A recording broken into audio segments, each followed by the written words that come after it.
तोपर्यंत out of marks किंवा near by 95+ marks जाणार नाही. तर प्लॅनिंग कसे असायला पाहिजे, चॅप्टर कसं शिकायला पाहिजे, जोपर्यंत कन्सेप्ट कळणार नाही तोपर्यंत तुम्हाला शॉर्ट ट्रिक्स कळणार नाही. त्याच्यामुळे अगोदर कन्सेप्ट समजून घेऊयात. लेंदी असू द्यात, लेंदी झालं पाहिजे, काही प्रॉब्लेम नाही आहे. लेंदी असू द्यात पण ते हेल्दी पण असायला पाहिजे. जे जोपर्यंत आपल्याला कन्सेप्ट कळणार नाही तोपर्यंत आपण पुढे जायचं नाही, हे ठरवून घेऊया.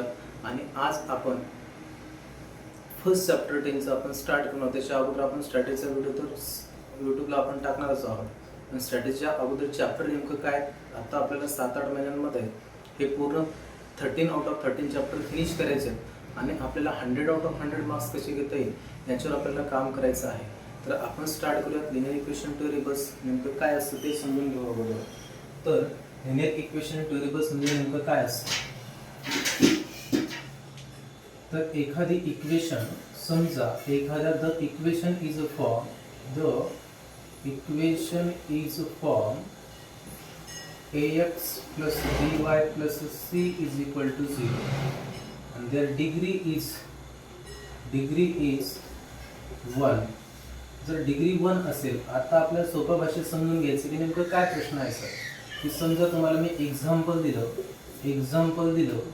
की सांगितलं बाळांनो की तुम्हाला ए या पर्सेंटपासनं तुम्ही काय घेतले की 1000 रुपीज किंवा 1 लाख रुपीज घेतलेले आहे. 1 लाख रुपीज घेतलेले आहेत. आणि तुम्ही ए बी कॅन्डिडेटकडनं तुम्ही काय घेतलं की एका 1 लाखचं तुम्ही गोल्ड घेतलात. काय घेतलात? गोल्ड.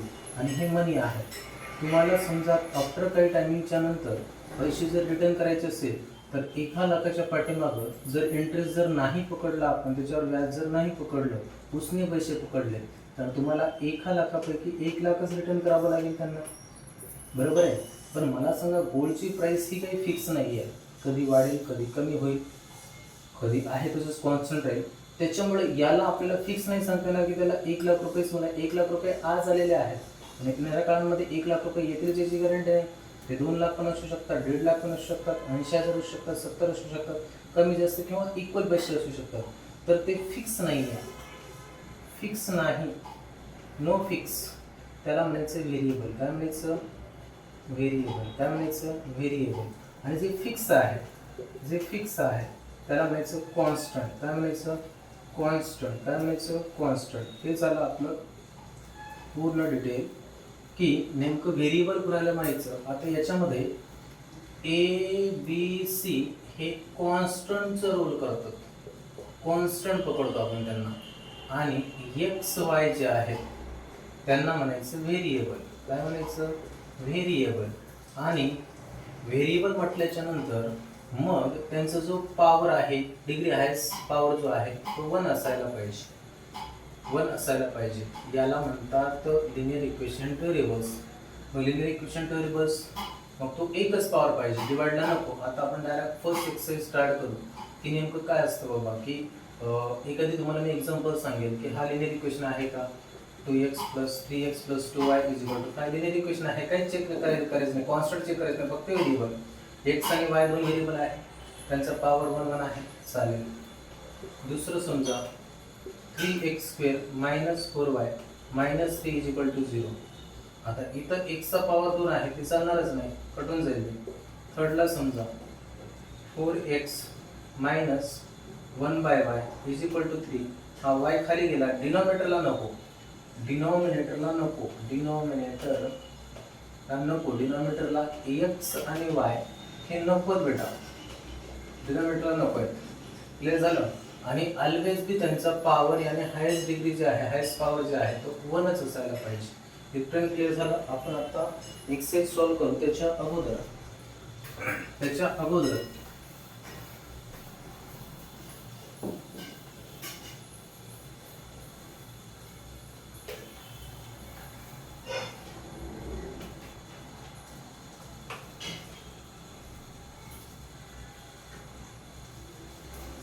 आता आपण लिनियर इक्वेशन सॉल्व्ह करत असताना, लिनियर इक्वेशन जेव्हा मला सॉल्व्ह करायचं असेल तेव्हा मला माझ्याकडं मी इलिमिनेशन मेथड यूज करणार आहे. इलिमिनेशन मेथड आणि दुसरी मेथड असते सबस्टिट्यूशन मेथड. Substitution method. आता मला सांगा की ही सबस्टिट्यूशन मेथड CBSE चे मुलं जास्त यूज करताना दिसतात आणि स्टेट बोर्ड याच्यावर भर असतो. स्टेट बोर्ड असं काही फिक्स नाही की आपण दोन्ही मेथडने जाऊ शकतो, नो प्रॉब्लेम. दोन्हीपैकी एकच सॉल्व्ह करायचं. मग दोन्हीपैकी एक तर आपण एलिमिनेशन मेथडवर काम करू. एलिमिनेशन मेथड नेमकं काय करायचं त्याच्या अगोदर मी काही तुम्हाला शॉर्ट ट्रिक सांगतो. नेमकं काय करायचं बघा की पहिल्यांदा समजा तुम्हाला दोन इक्वेशन दिलेले आहेत. एक इक्वेशन आपण सपोज घेऊया की एक इक्वेशन घेऊ की 3a + 5b = 26. 3a + 5b = 26. आणि दुसरा इक्वेशन जो आहे हा पहिला इक्वेशन झाला आणि a + 5b = 22 हा इक्वेशन नंबर 2. आता सगळ्यात महत्त्वाचा प्रश्न जो आहे की तुम्हाला पडलेला प्रश्न की तुम्ही आता सांगितलं a b c कॉन्स्टंट आहेत, मग व्हेरिएबल कुठे आहे हा प्रश्न पडायलाच पाहिजे. मग a b c असं लगेच रट्टा मारून पुढे जायचं नाही. जोपर्यंत कन्सेप्ट कळणार नाही तोपर्यंत पुढे जायचंच नाही. आता a b c मी सांगितलं बरोबर आहे बाळा की ax + by + c = 0. जेव्हा a च्या सोबत x असेल किंवा a च्या सोबत कोणीतरी असेल म्हणजे इथं दोन गोष्टी असणार आहेत, एक कॉन्स्टंट आणि दुसरा व्हेरिएबल. आता उलट आहे, कॉन्स्टंटच्या ऐवजी नंबर असू शकतात. काय असू शकतात? नंबरच असणार आहेत. a च्या ऐवजी नंबर असेल आणि इथं a b c d e up to z पर्यंत असू शकतो. अल्फाबेट्स आपण इंग्लिश म्हणू शकतो. मग प्रश्न असा झाला की सर इथं तर तुम्ही a b c कॉन्स्टंट म्हटलं होतं, पण जेव्हा x आणि y दिलेलं असेल तेव्हा कॉन्स्टंट पकडायचं. आता इथं झालं की ऑलरेडी तुला कॉन्स्टंटची व्हॅल्यू काय दिली बाबा की 3a + 5b = 22. नंबर किती आहेत? 1 2 3.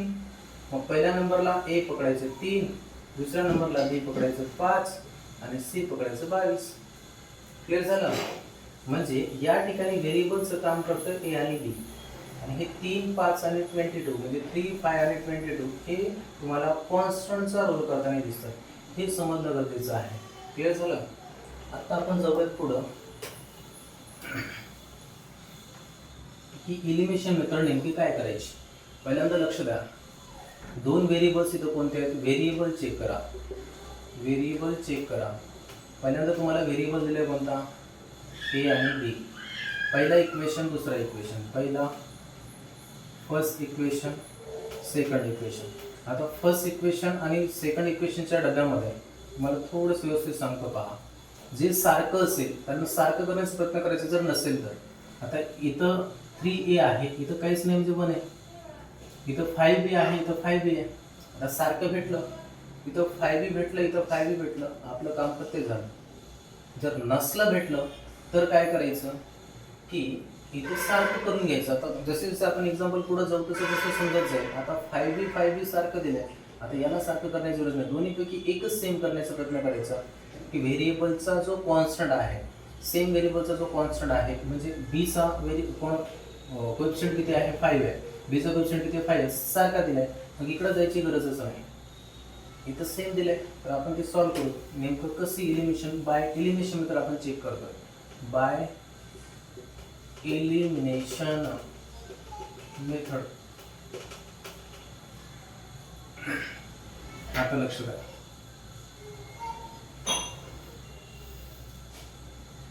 की आता इथे सारखं दिलंय.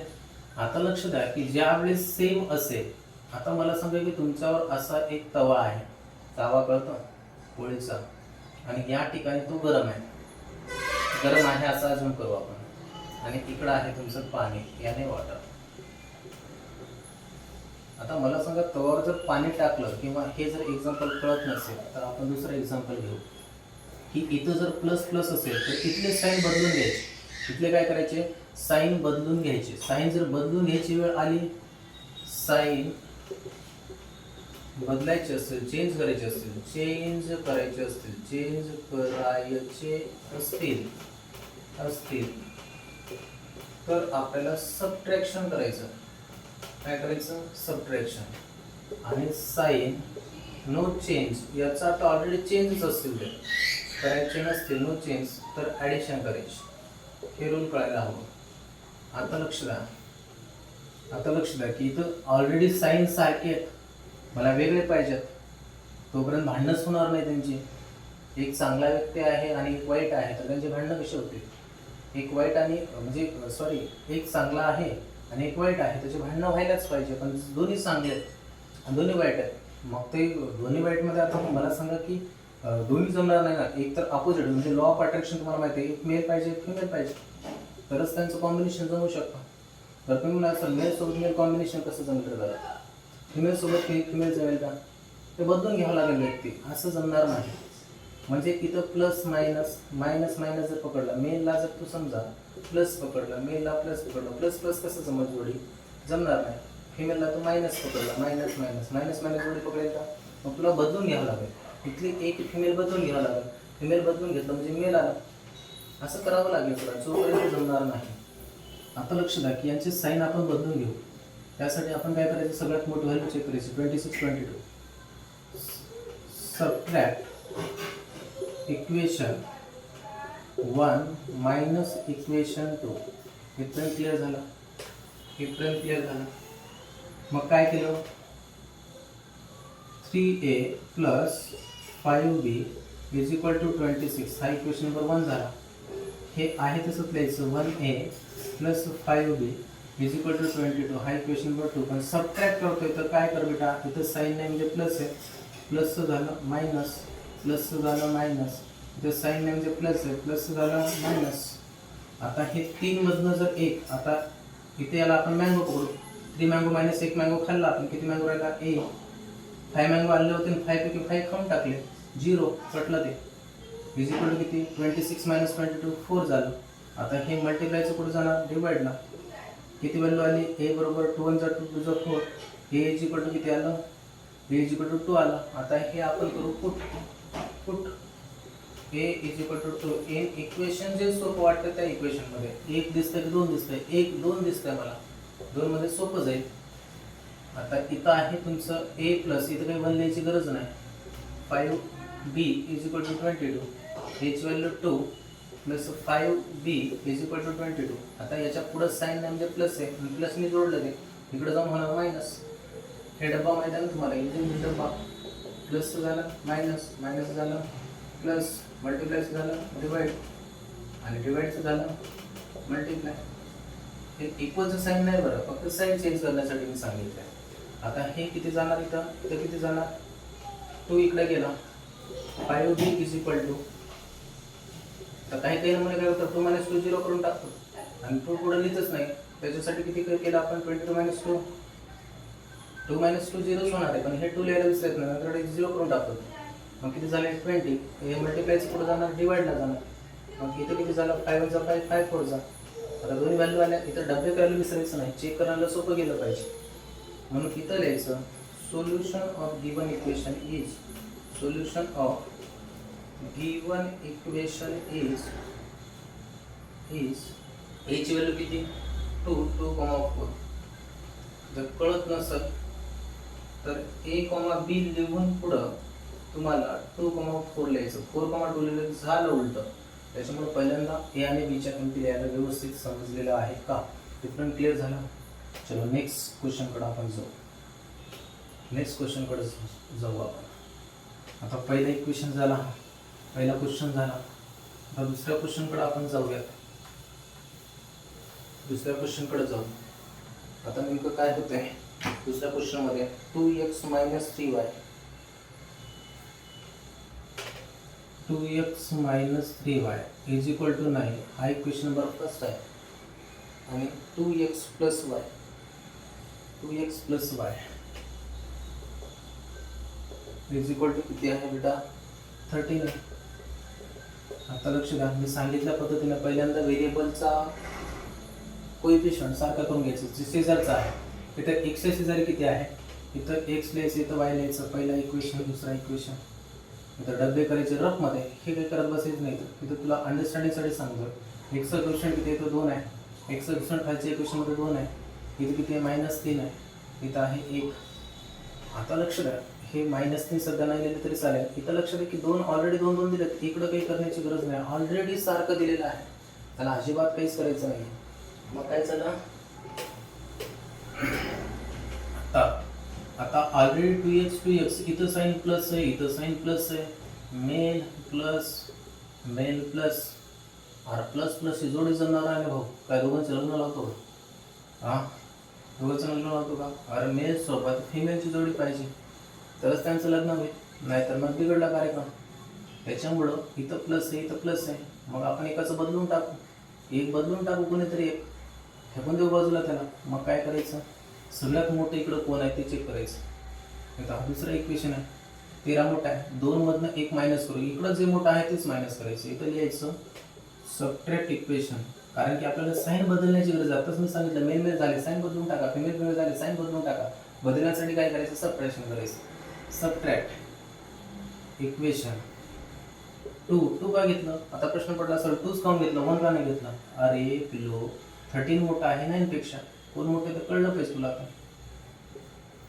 आता किती झालं, 2x plus y is equal to 13. हा इक्वेशन नंबर 2 झाला. 2x मायनस 3y हा झाला 9, हा झाला इक्वेशन नंबर 1. आता इथं साईन नाही म्हणजे प्लस आहे, प्लस झालं मायनस, सबट्रॅक्ट केलं ना आपण, मायनस झालं प्लस, इथं प्लस झालं मायनस. साईन नाही म्हणजे प्लस असतो. हे घरी गेलं, 2 आंबे आणले, 2 आंबे खाल्ले, 2 मँगो आणले आणि 2 मँगो खाऊन टाक. इथं काहीच नाही म्हणजे 1 असतो कोएफिशियंट बाजूला. 1 मँगो प्लस 3 मँगो किती झालं, 4 मँगो. आणि इथं 13 मायनस 9 किती झाले, 4. मल्टिप्लायचं कुठं जाणार, प्लसमध्ये जाणार नाही, डिवाइडला जाणार. कुठं जाणार, डिवाइडला जाणार. आता किती झाले हे, y बरोबर किती झालं, 4 1 4 4 1 4 किती झालं, 1 आलं. एक उत्तर झालं. अगेन काय करायचं, उचलायचं आणि ती व्हॅल्यू दोन्हीपैकी एक इक्वेशनमध्ये पुट अप करायची. ही स्टेप लक्षात ठेवा. Put y is equal to 1 in equation number 1 या 2 मध्ये. 1 सोपं आहे ना, 9 वाला सोपं आहे. 2x प्लस नाही sorry 3y is equal to 9. हा इक्वेशन नंबर 1 आहे. त्याच्यात पुट अप करू आपण y ची किंमत. y ची प्राइस किती आहे, 1 आहे. आता 2x 3 to 1 3, मायनसला मायनस, हा मायनसचा कुठं गेला, प्लसमध्ये गेला. कुठे गेला, प्लसमध्ये. 2x बरोबर 9 मध्ये 3 ॲड केले, इथं ॲडिशन, हे झाले 12. x बरोबर, आता काही महारथी असतात हे 2 2 कॅन्सल करून टाकतात, 1 लिहितात. असं काही लिहायचं नाही. कन्सेप्टवर फोकस कर. Concept is a power. 2 1 जा 2, 2 2 कॅन्सल करायचं नाही. 2 6 जा 12, x आणि y झाल्या क्लिअर. आता